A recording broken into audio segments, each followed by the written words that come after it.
Apply a thin layer of gel to the target area. Then shave the hair with a razor.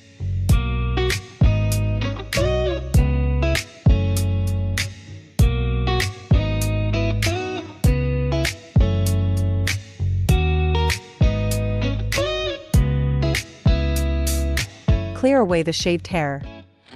Apply the gel evenly at a coin-thick layer. Cover the recipient's eyes with washcloths, then place the black goggles on. The operator must wear goggles as well. Select 808-755-1064nm diode laser on the screen. Settings. Select M for the operating area.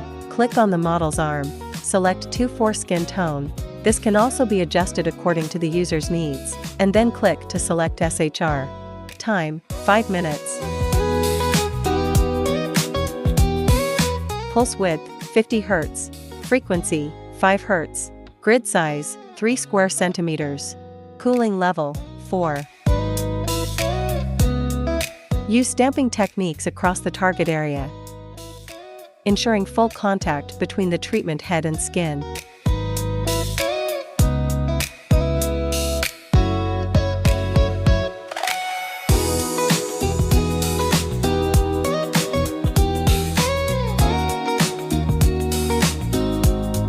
Wipe the treatment area.